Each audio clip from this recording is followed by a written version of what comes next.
BJP जैसे संगठन के लिए 1932 जो है डोमिसाइल, ये बहुत बड़ा सेटबैक है। उनकी जो सारी राजनीति चल रही थी ना, 370, NRC, CAA, सारी उनके हलक में जाके घुसड़ गई है और उनको मुश्किल हो रही है कि हम क्या करें। तो आप एक पूरी की पूरी कम्युनिटी को उसके रूट्स के साथ, मतलब उसकी भाषा, उसका कल्चर, उसके रहन सहन, उसकी ज़मीनें, उसकी सारी चीज़ों के साथ आप उसको उजाड़ देते हो, उसको तहस नहीं तहस कर देते हो और 1932 के खतियान पर बहस करते हो आके कि 1932 क्यों और ये फंडामेंटल राइट का वायलेशन होता है। सिंबॉलिक चीज़ें हैं, अगर आप करते हैं तो आपके साथ जो यहाँ के आदिवासी हैं उनका विभेद कम होगा। विभेद कम होगा तो स्टेट का प्रोग्रेस बेटर होगा।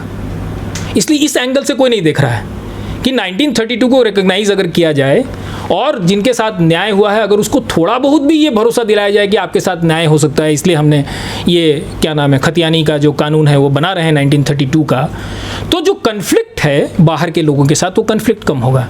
और बहुत सारे लोग ऐसे भी हैं जिनकी कोई ज़मीन उमीन नहीं है, वो रोजगार के लिए आए। हाँ, 100 साल पहले आए, 100 साल पहले आए, 150 साल पहले आए, रोजगार के लिए आए, रोजगार करें, नौकरी करें, कोई दिक्कत नहीं है। न्याय करना है जो यहाँ के आदिवासी हैं उनके लिए। तो कुछ लेना इसी सवाल को आगे अब बढ़ाते हैं, ठीक है।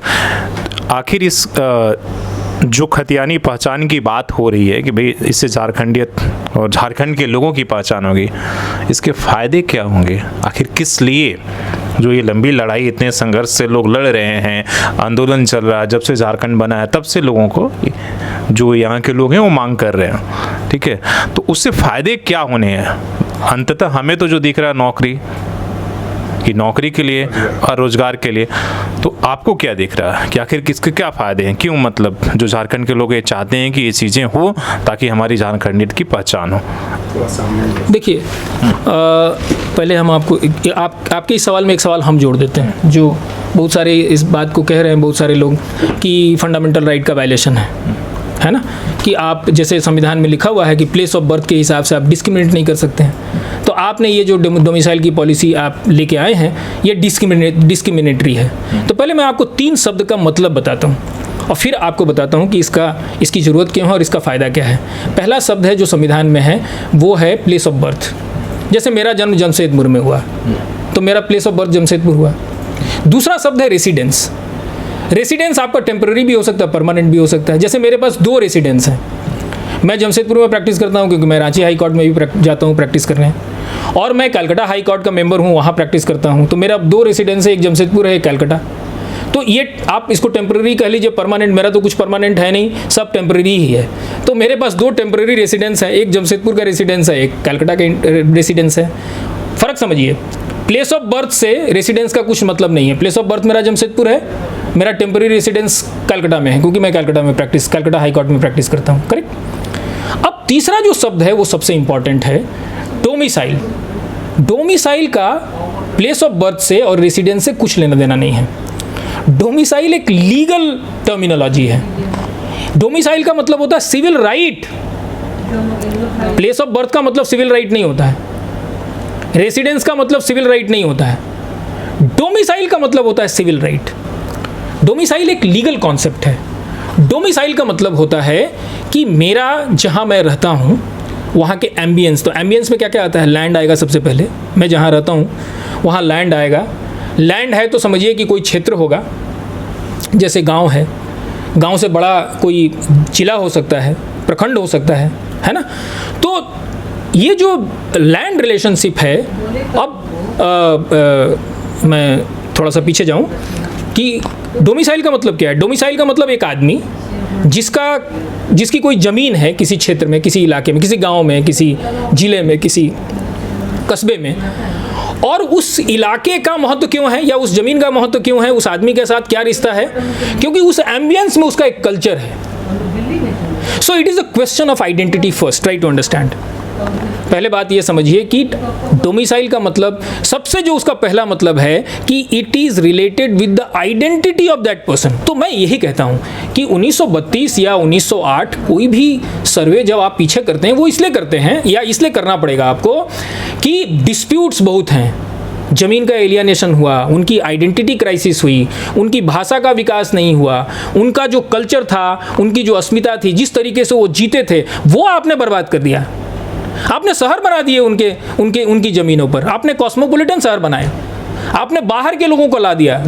तो आप एक पूरी की पूरी कम्युनिटी को उसके रूट्स के साथ, मतलब उसकी भाषा, उसका कल्चर, उसके रहन सहन, उसकी ज़मीनें, उसकी सारी चीज़ों के साथ आप उसको उजाड़ देते हो, उसको तहस नहीं तहस कर देते हो, और 1932 के खतियान पर बहस करते हो आके कि 1932 क्यों, और ये फंडामेंटल राइट का वायलेशन होता है। सिविल राइट का सबसे बड़ा वायलेशन कुड़मी लोगों का हुआ है, उसके बाद और आदिवासियों का हुआ होगा, जिसमें संथाल हैं, जिसमें हो हैं, जिसमें मुंडा है, उनका हुआ होगा। मेरी स्टडी नहीं है, इसलिए मैं उनके बारे में कह नहीं सकता। ये कि 1700 में जो कुछ हुआ वो तो अब आज लौट के नहीं आएगा, 1800 भी नहीं आएगा, बल्कि 1900 भी नहीं आएगा, कुछ भी नहीं आएगा जो निकल गया। जैसे आज अगर हम कहें कि जमशेदपुर, बोकारो, धनबाद, रांची जैसे शहरों को डिमोलिश कर देना चाहिए, तो हंगामा हो जाएगा।